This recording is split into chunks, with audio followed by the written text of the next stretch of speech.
We might summarize this passage in three distinct parts, which are all related, but the first part would be Joseph's ascendancy in prison.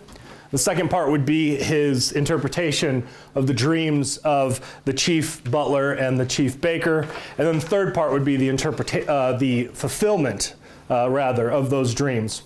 Now that second section, the interpretation, his interaction with the chief butler and the chief baker, that's the majority of the passage, and that's what we'll spend our time with.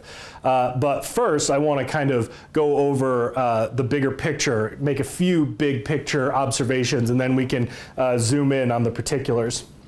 Okay. Joseph is given this God-given ability to interpret dreams, and this anticipates what other prominent prophet in the Old Testament? What other prophet interprets dreams? Isaiah? No. He may have, but that's not the one I'm thinking of. Prominent prophet also interpreting dreams of royalty. Daniel. Daniel is the prophet that's anticipated here. He's also an able interpreter. And so in this sense, Joseph is a prophet, like Daniel. And Joseph and Daniel are, they're both interpreting the voice of God for the nations. They're acting as a priest. They're acting as a prophet to the nations. And this, of course, anticipates Jesus as the Son who interprets the voice of God for the nations. God loves to employ his people in the task of interpreting dreams, visions, creation, reality, the scriptures to the nations, to the world, to people who need it. God is the source of these revelations, so they are his speech, so they belong to him. The interpretations belong to him. But he discloses the meanings of these things to his servants. He doesn't keep them to himself.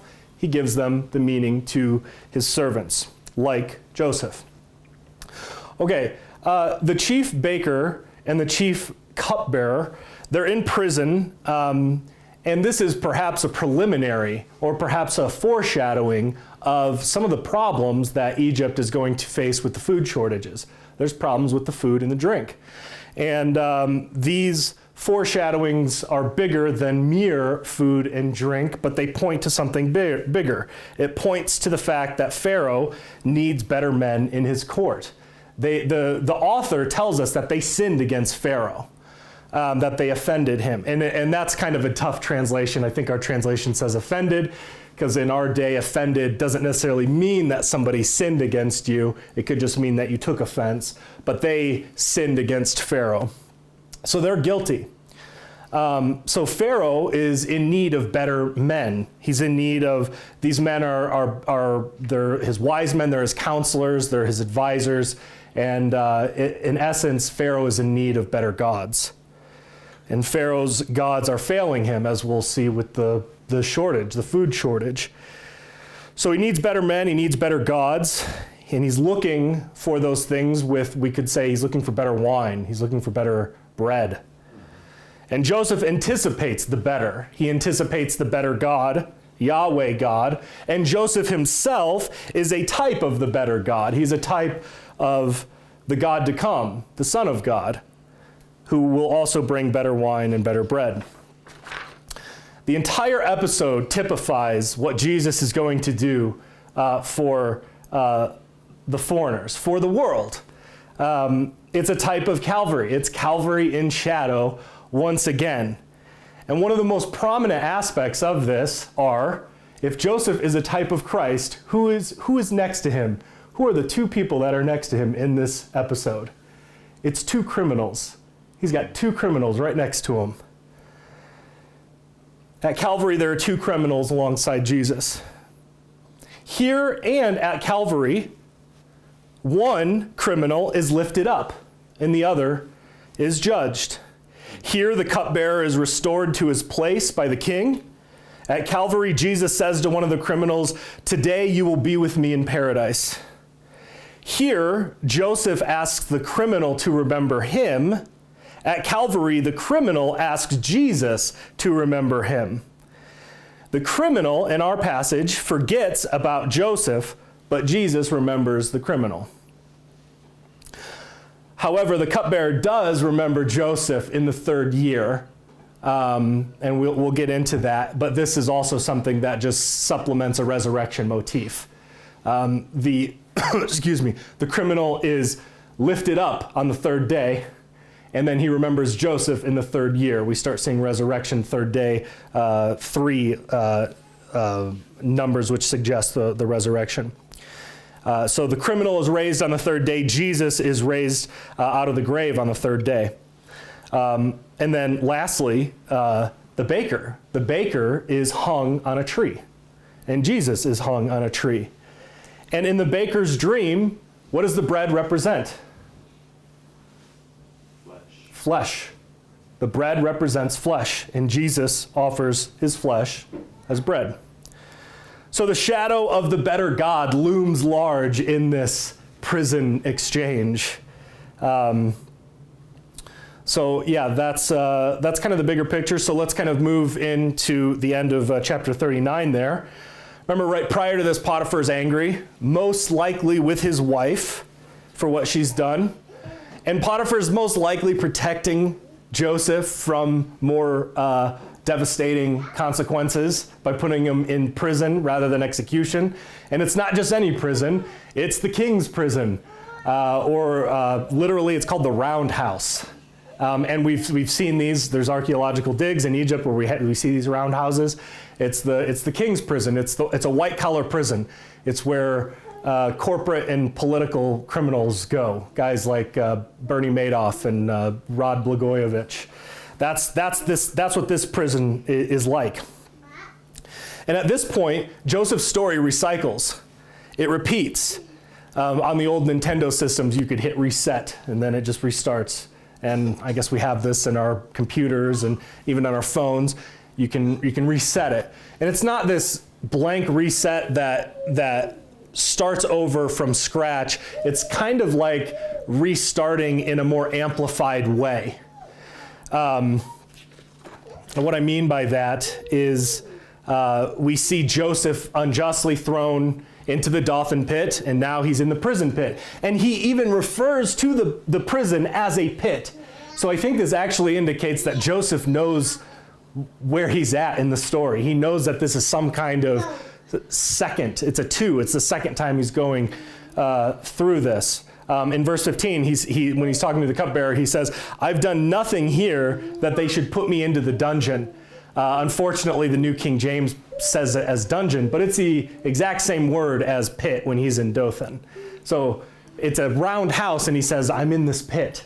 So I think it's recalling where he's been in the past, unjustly thrown into this pit, this prison.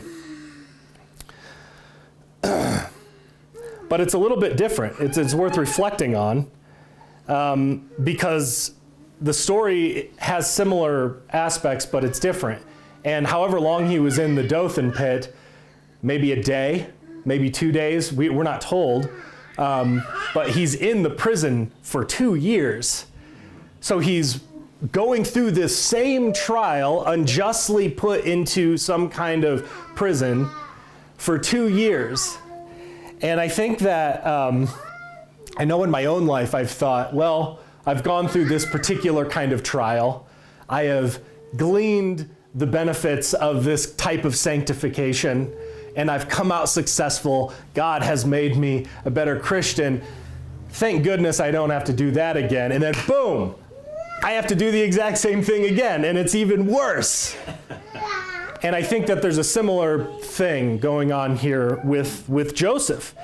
It kind of reminds me, we all have this, but in boot camp, that's kind of a similar thing. It pushes you further than what you think you can go. And it's the purpose is for molding you and sanctifying you and making you more like God.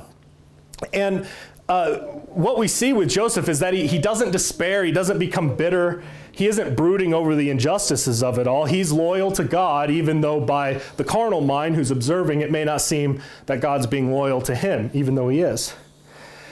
All right, so Joseph is promoted. Another thing of this story, recycling, Joseph's promoted to overseer of Potiphar's house. Now he's promoted to the overseer of the prison. And kind of the chorus of Joseph's story is repeated at the end of chapter 39. The Lord, Yahweh God, was with Joseph. Joseph keeps becoming an overseer because God is his overseer. God is with him, and he keeps prospering him in this way. This providential witness that God has with Joseph results in dominion, results in favor with those outside of the covenant, results in trust. And then ultimately, he ministers. That's what he's going to do to the cupbearer and the butler. He ministers to them. Everything in Potiphar's hand was given to Joseph, and the captain of the roundhouse committed everything in the hand of Joseph. Okay, so there is this kind of post-millennial dominion aspect, but it's not detached from suffering and trial. These things go together. There is cross and glory, both connected. And this repetition of the story is just another one of the twos or the doubles that we see in Joseph's story. He has two dreams when he's a teenager. Pharaoh has two dreams. These officials, there's two dreams with the officials in the prison. What else? We have the 2 years that Joseph spends in prison. And these twos are related to certainty of fulfillment. But there's also other twos that are throughout Genesis that we see here that are related to election and reprobation. What might those be? Esau and Jacob. Yes, exactly. And where do we see that in this passage? Yeah, the baker. Right, yes, the cupbearer and the baker, exactly. Esau, Jacob, Isaac, Ishmael, Zerah and Perez with Tamar that we just had recently. Or Cain and Abel. One is pardoned, the other is damned. There's election and reprobation going on. One is brought into communion with the king, the other is removed from communion with the king. One is elevated, the other is executed. We see this in throughout Genesis, and we see that with these officials here. Okay. These royal officials have a similar story to Joseph as well, but they are guilty. There's a difference. They are in prison, but they actually did something against their master. They actually sinned against their master, and he was justly angry with them. And Joseph is put in charge of them. We're told that he served them. This word served has priestly connotations. It's used of the priest in the tabernacle, of serving in the tabernacle in the temple. So Joseph is being a priest to them. He's being a minister to them, just as they are ministers to Pharaoh. So he's ministering to the ministers. He's a priest to the priests, a servant to the servants. There's so many phrases here in the New King James that I've discarded. One is that it calls the cupbearer the butler. I don't know if you noticed that, but I don't like that. I don't know why they would choose this phrase. Well, in a modern context, I think of AskJeeves.com. That's basically my context of what a butler is, and that's not what he is. He's not like, or what is it, Jeffrey on Fresh Prince of Bel-Air? Although I think Jeffrey gives some sage advice sometime, but this guy, he's not just a mere butler who's pouring wine, like a waiter or something, but he's a high official. And the language of it, it actually can be translated as eunuch when it says the Pharaoh's officers. And that word eunuch is often used for high-ranking military officers or chiefs of some kind. And then we see that in ancient Egyptian texts, we see that this phrase, the chief cupbearer and the chief baker, are used of high-ranking officials. So these guys have a high standing. Furthermore, he is in charge of the king's food and drink, which means you need to be a trustworthy person, because you could easily poison the king. And if you're if the king can trust you with what he's drinking and what he's eating, well then he might have a greater relationship with you, where he would receive your advice and counsel. In the next chapter, we see that the cupbearer seems to be among the wise men and the priests of Pharaoh. So it seems like it's a higher court that we see here. Also, The cupbearer might have some kind of priestly aspect to him, because later we see that Joseph has a cup of divination. And we also know that the priest, even in Israel, used certain things for divination, the Urim and the Thummim. And so, and then we also see that Nehemiah is a cupbearer, and he's in kind of a higher priestly, higher officer role there in the royal court. So all of these things are wrapped up, I think, with these guys. It's just not merely a slave to drink it and see if he dies. I think that there's more to it, and that's kind of the general consensus with commentators. So these two high-ranking officers are in prison, and they each have a dream in the night. In the morning, Joseph sees them. He sees that they're dejected or sad or vexed. The Hebrew word has connotations of a storm. There's kind of this tempest demeanor that they have. And he asks them, "What's up? What's going on? Why do you look this way? Why do you look sad?" By the way, the same question is asked of the king to Nehemiah. "Why do you look so sad?"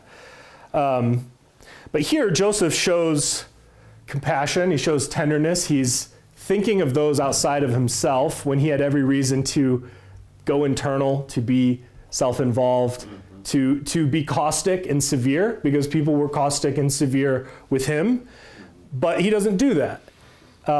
He remains on mission. He remains as a minister, and he remains thinking about the needs of others, even though that's not been what's happened to him, to himself.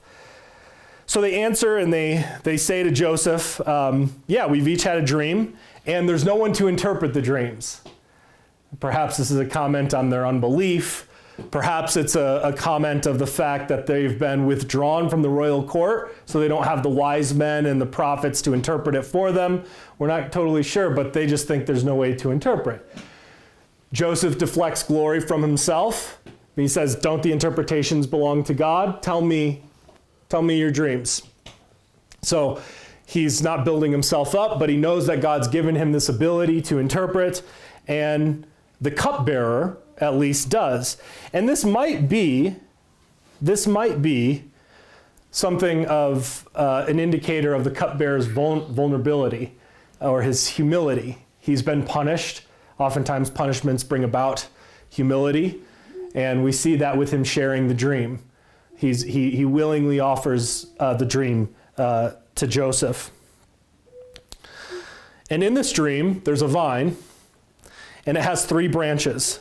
So throughout the Joseph story, we see twos and doubles all over. But right now with these dreams, now we start seeing 3s. And there's a lot of 3s in this dream. There's 3 branches, and then the 3 branches undergo this 3-fold transformation.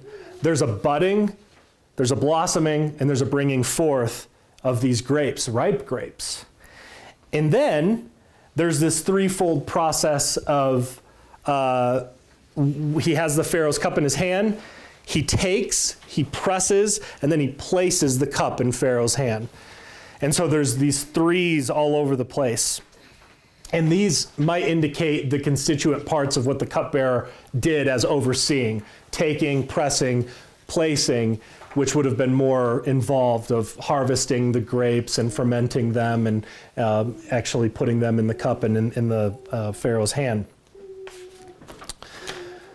And God gives Joseph the interpretation. In 3 days, Pharaoh would restore the cupbearer to his former position. In 3 days, we know later in the passage that it's Pharaoh's birthday. And this was something that was probably known to everybody, including Joseph. It would have been a well-known event. And as far as interpretations go, I think it's worth kind of thinking about, because sometimes when God gives interpretations, I think we can see reason and revelation working together, and both are God-given. But if he knows that the Pharaoh's birthday is in 3 days, and he sees these 3s in the dreams, it's not unreasonable to be, I think there might be something here.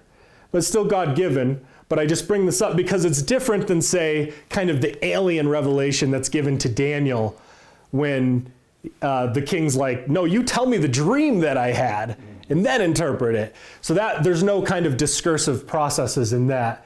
It's just God gave it to him entirely. So I think that's something worth mentioning, the kind of different aspects in which God gives these interpretations. The cupbearer's head, we could say, if he's dejected, it's hanging low. And he says, Pharaoh will lift your head up. And he's going to give him his old job back. Now, when presidents leave office, this is kind of a custom in America, what do? What's something that presidents who are leaving office, what's something that they often do? Show the new one around. That's true. That's true. What else? Sometimes it might not. They pardon people, right. They grant amnesty to certain people. And in ancient Egyptian texts, we see that on Pharaoh's birthdays, sometimes amnesty or pardons were granted, but they were more often granted on the anniversary of the Pharaoh's ascension to the throne. And so it could be that the idea of a birthday was actually his inauguration or his ascension to the throne. We're not sure, but that's a possibility. Either way, the cupbearer is going to receive a pardon from the president here. That's what Joseph says. And yes, sir.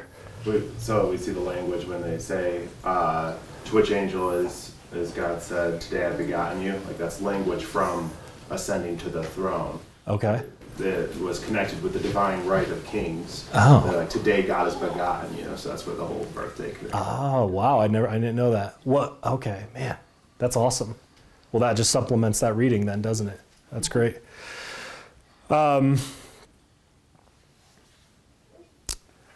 So he says, you're going to get a pardon. You're going to be restored. And Joseph is so confident of this interpretation that he says, tell Pharaoh about my situation. Let him know what's going on. And there's a couple things about this. The cupbearer forgets, right? And we see this kind of inverse of the criminal. You know, the criminal, Jesus says, or the criminal asks Jesus to remember him when he comes into his kingdom. And here Joseph is saying, remember me when you're restored back to the kingdom, right? There could be some kind of providential lesson here for Joseph. His hopes are heightened. He could be placing hopes in a man, maybe. Of course, God would be instrumental in that, but God wanted to teach him to place his hopes in himself. There could be something like that going on. The cupbearer likely didn't forget, like, oh, I forgot my keys somewhere. It was likely something like, I don't want to make the king angry. And, you know, he gets a pardon and he's like, hey, could you also pardon this guy? It could be something like that. It also could be some kind of providential forgetfulness, maybe, where the cupbearer doesn't remember until the moment that Joseph is going to be most effective with the Pharaoh and then lead to the rest of his ascension in Egypt.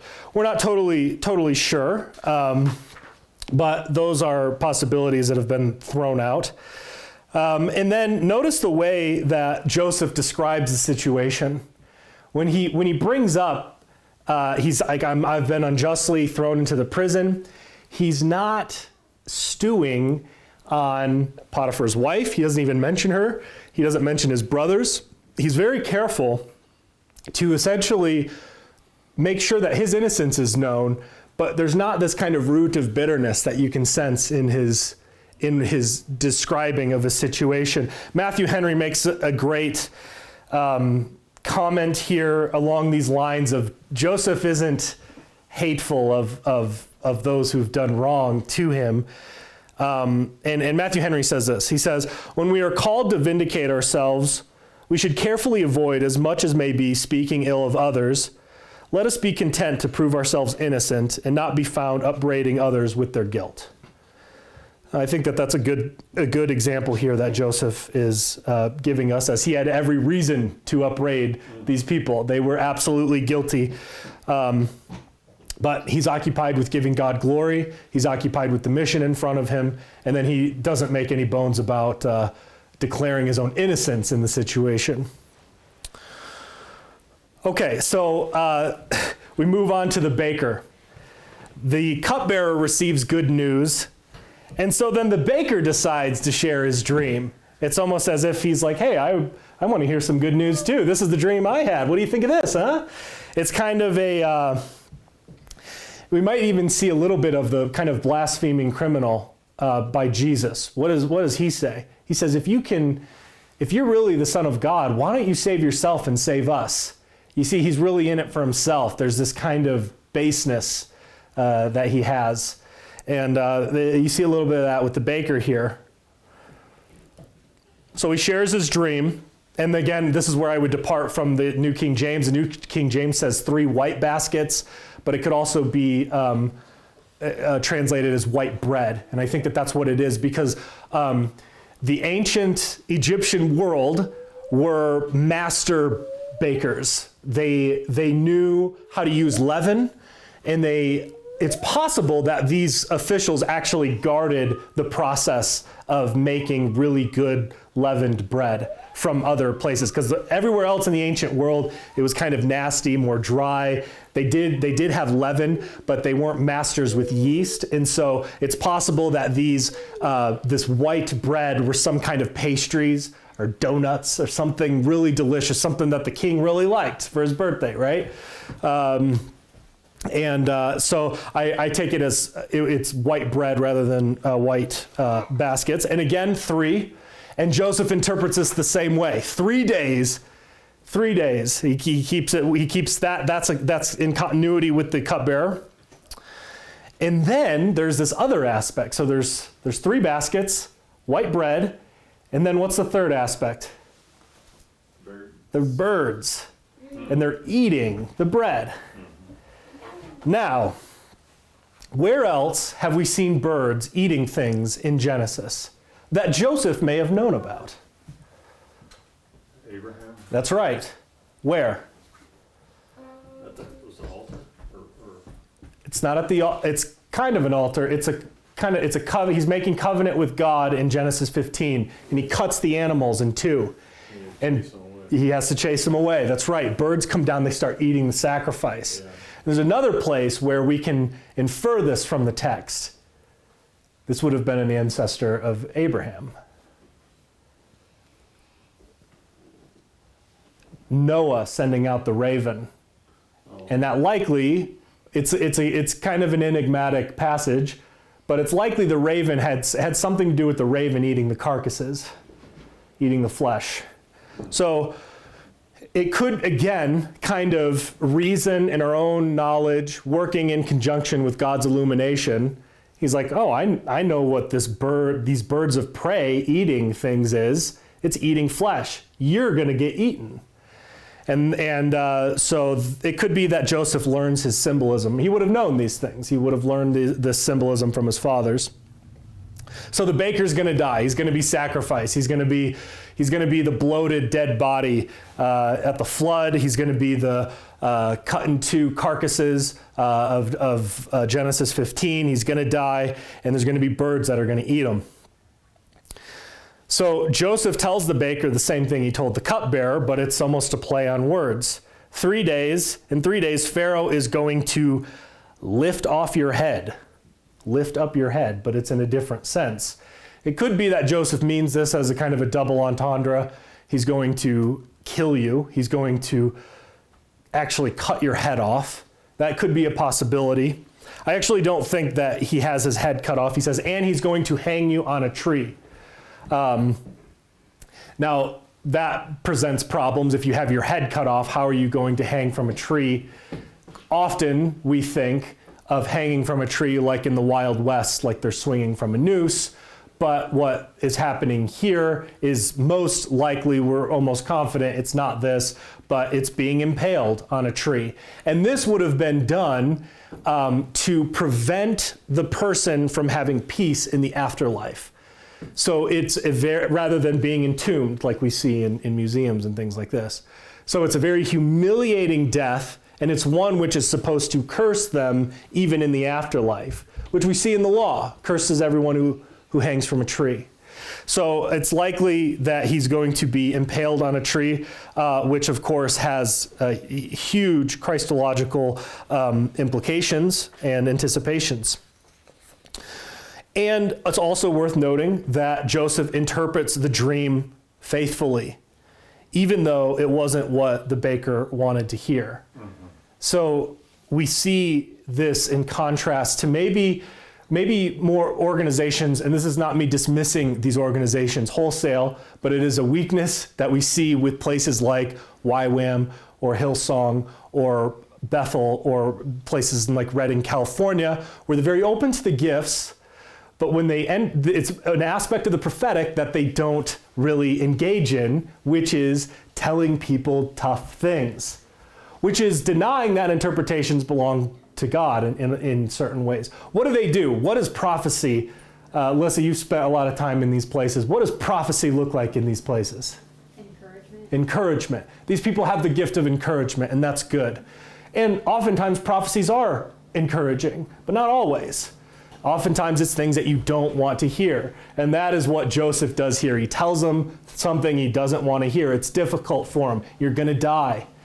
And so that shows Joseph as a faithful prophet, as a faithful minister in this context. One commentator said, "Ministers are but interpreters. They cannot make the thing otherwise than it is.